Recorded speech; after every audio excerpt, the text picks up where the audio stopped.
저작물에서 이제 저작자에게 주어지는 권리는 저작 인격권하고 저작 재산권이 크게 나눌 수가 있습니다. 그런데 저작 인격권은 또 이 세 가지로 공표권, 성명 표시권, 동성 유지권이라고 해가지고 자기의 성명을 표시하고 이 저작물을 내가 발표하지 않고, 제가 지금 좀 쉬운 표현으로 말씀드리는 겁니다. 좀 가능한 이게 법률 용어인데 좀 알아듣기 쉽게 좀 말씀을 가능한 드리도록 하겠고요. 그래도 이게 좀 알아듣기 어려우신다면 질문을 좀 해주시면 나중에 제가 좀 답변을 드리도록 하겠습니다. 그리고 이제 또 동일성 유지권이라고 해서 자기의 저작물을 누가 함부로 바꾸는 게 기분 나쁘겠죠. 그럼 자기의 저작물에 동일성 유지할 수 있는 이런 권리들, 내용 및 형식의 제어도 마찬가지입니다. 그런 것에 대해서 이제 저작자에게 고유하게 다른데 양도하거나 이렇게 줄 수 없는 이런 권리로서 인정해 주는 것이 이제 저작 인격권이고요. 저작 재산권은 계속해서 이게 매체가 발달되면서 이제 권리가 조금씩 늘었다 줄었다 하는데 지금 8개로 했는데 7개로 지금 현재 법은 7개로 되어 있는데요. 얼마든지 재산적인 권리는 이게 사고할 수 있습니다. 그래서 은행의 담보 지금은 활발하지 않는데 이제 조금씩 지금 이제 지식재산의 가치평가랑 관련해가지고 은행에서 이제 좀 담보로 맡기고 돈도 좀 문제가 이런 움직임이 이제 조금씩 일어나고 있는데요. 이렇게 사고할 수 있는 권리, 또 상속이 가능한 권리가 이 저작재산권이라고 보시면 됩니다. 저작재산권은 굉장히 여러 개의 권리로 나뉘는데요. 그 권리 하나하나마다 이렇게 별도로 이용을 하고 하실 수도 있고, 별도로 양도도 하실 수도 있고, 이런 권리거든요. 그래서 이것만 좀 잘만 이용하신다면은 창작 행위를 하시면서 또는 이제 저작권 계약을 체결하실 때도 손해 보시지 않고 이렇게 하실 수가 있는데요. 계약과 관련해서 좀 이따는 또 이용욱 변호사님 발표를 들으시면 좀 정리가 되실 것 같고요. 이런 기본적인 권리들을 토대로 해서 계약 회의가 이루어진다고 생각하시면 되겠습니다. 못하시는 분들이 이제 일반적으로 좀 많은데요.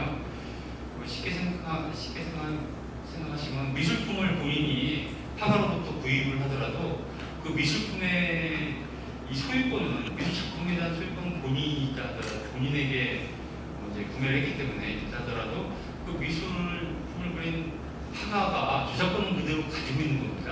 그래서 그 화가의 허락을 받지 않으면 그 저작물을 함부로 인터넷상에서 올린다든가 이렇게 하실 수도 없고요. 다만 그림을 갖고 있는 것 뿐입니다. 마찬가지 책도 마찬가지입니다. 책을 서점에 가서 사신다 하더라도 그 책 내용을 마음대로 본인이 복사해서 다른데 올리거나 또 나름대로 또 배포를 이제 복사를 해서 배포를 하고 이런 부분들은 좀 저작권 침해가 될 수 있습니다. 법에서는 최소한의 저작물성만 인정해주고 있기 때문에 흔히들 하는 얘기로 어린아이의 일기도 저작물로 인정이 되고 있습니다. 창의성이 있습니다. 그래서 유치원생이 그린 그림도 저작물로 다 미술 저작물로 인정이 되고 그렇기 때문에 아주 고도의 창의성을 요구하는 것은 아니고요. 이런 부분들은 저작권법에 명시된 것이 아니라 판례를 통해서 형성이 되었습니다. 그래서 과거 94년도에 이 세탁과 기술 개론 사건이 어떻게 보면 가장 처음으로 이 창의성과 관련된 저작물성과 관련돼서 좀 언급된 사건이라서 대법원에서 이런 판례를 통해서 형성이 되었다 이렇게 생각하시면 되겠습니다. 그리고 본인만 생각해서는 안 되고 저작권법은 아이디어나 기법 방식은 이 저작권법의 보호 용어가 아니고요. 외부로 표현된, 선택적으로 표현된 것만 저작권법이 보호가 되기 때문에 그런 점을 염두가 두셔야 됩니다. 아무리 좋은 생각을 갖고 계시다 하더라도 외부로 표현이 안 된다면 저작권법으로 보호가 되지 않습니다. 자, 보시면 되겠는데요. 저작물이 이렇게 많습니다. 이것도 전부 저작권법상 왼쪽에 범주 쪽은 저작권법상 이렇게 명시되어 있는 저작권법 4조에 쭉 이렇게 명시되어 있는 부분인데 어문, 음악, 미술, 연극, 건축, 사진 쭉 나열되어 있습니다. 이 중에서 주로 만화랑 연관된 것들이 어문의 이제 각본, 뭐 스토리 이렇게 볼 수 있을 것 같고요. 미술 쪽에 뭐 캐릭터 만화라고 적혀있죠. 제가 이제 붉은 글씨로 좀 써놨는데요. 요즘에 이제 웹툰이 유행이다 보니까 혹시 또뭐 웹상에서 만화를 보면서 좀 차별화시켜서 음악 같은 게 흘러나오면 좋지 않을까, 그럴 때 또 이용할 수도 있을 것 같다 싶어서 음악도 관련이 있을 것 같고, 특히 그 만화를 그리면서 저작물을 이용한다면 좀 사실감을 좀 돋보이기 위해서 사진도 좀 이용할 수 있을 것 같아서 이 사진 쪽, 이게 좀 제가 붉은 표시한 부분들이 주로 만화를 선택하면서 이용될 수 있는 저작물이고, 또 만화 자체가 또 저작물 자체 미술 저작물에 해당된다, 이렇게 보시면 되겠습니다. 그리고 보통 만화는 스토리와 작가가 이렇게 좀 나눠져서 되는 경우도 있을 텐데요. 이 스토리 자체는 또 어문 저작물로서 보호가 되고, 이 그림 자체, 작가 그림 자체는 또 미술 저작물로서 보호가 돼서 양쪽에 보호가 될 수가 있습니다. 만화도 마찬가지입니다.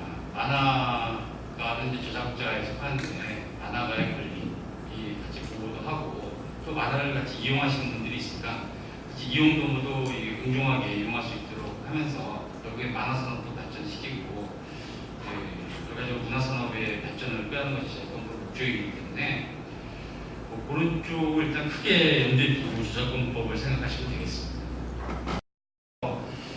명칭을 했었지만 지금 업무상 저작물로 해가지고 법인이나 회사에 이제 근로계약 체계라고 들어가셔가지고 업무상으로 지시를 받아서 이 작성을 만약에 하셨다면은 그 저작물의 저작자를 이 법인이나 단체로 보고 있습니다.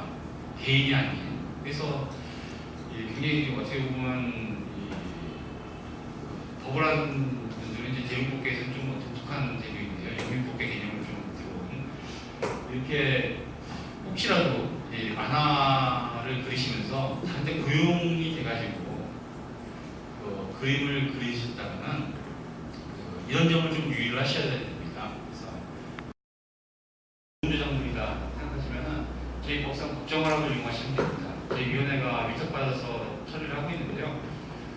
나름대로 적자 찾았다는 상당 노력을 했다면 입증만 어느 정도 하시면은 일정 수수료를, 일정 사용료를 공탁을 하시고 국가가 대신해서 허락을 해줄 수 있는 제도가 법정을 합니다.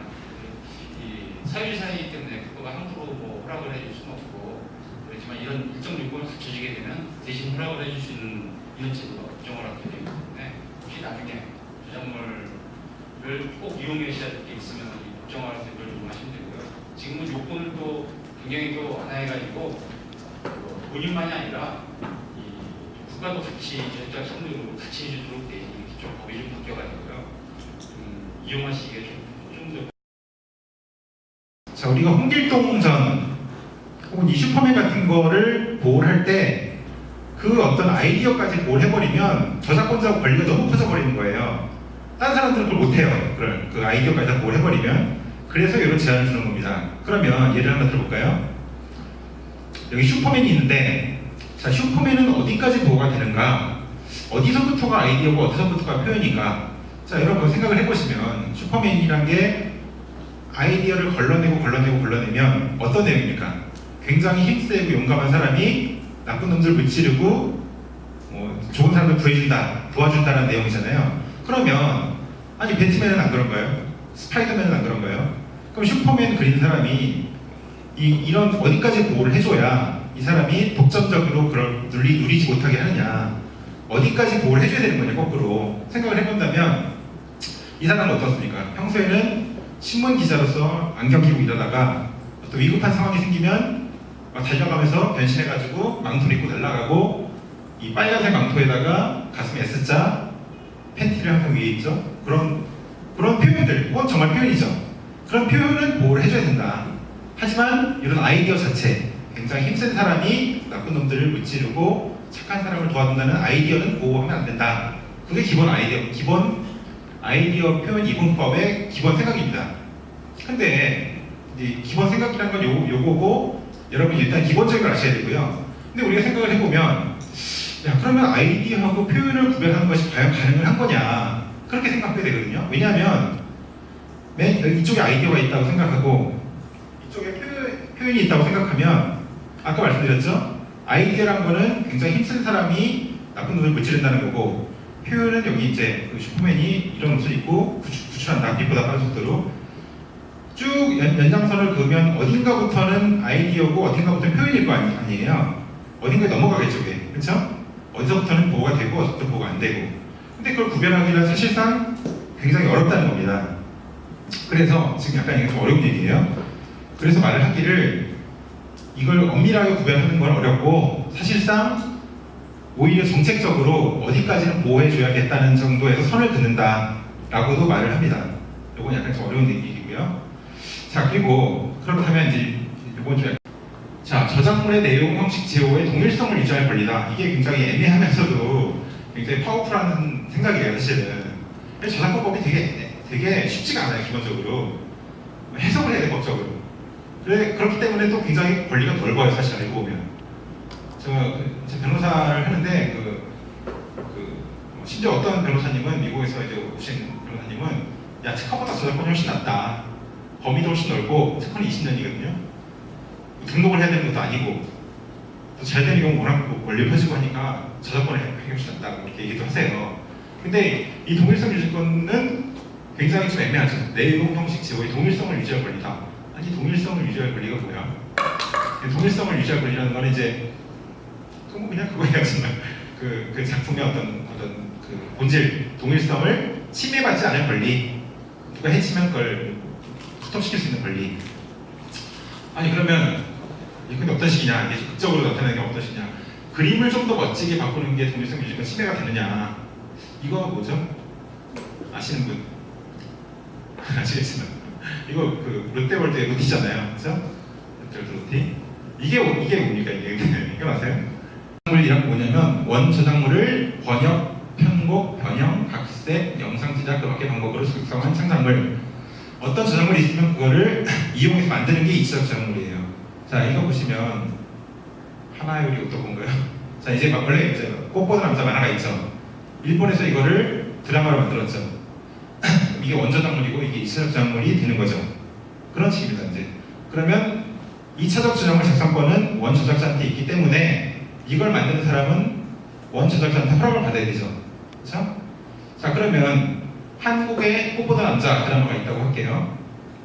저는 두 개 다 안 봤어요. 이거는 좀 봤어요. 저는 재밌더라고요. 근데 이거랑 같은지는 잘 모르겠어요. 솔직히 두 개 다 보질 않아서. 근데 얘를 참고해서 만들었다고 할게요. 이 일본 거를. 그러면 아까 말했지만 이게 원저작물, 이게 이치적 저작물이죠. 그럼 이건 뭡니까?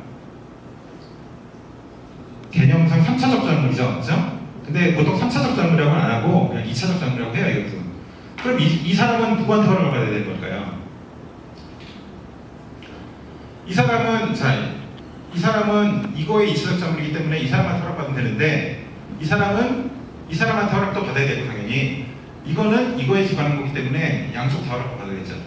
이런 식이 되는 겁니다. 체인같이 이렇게 엮어지는 거예요.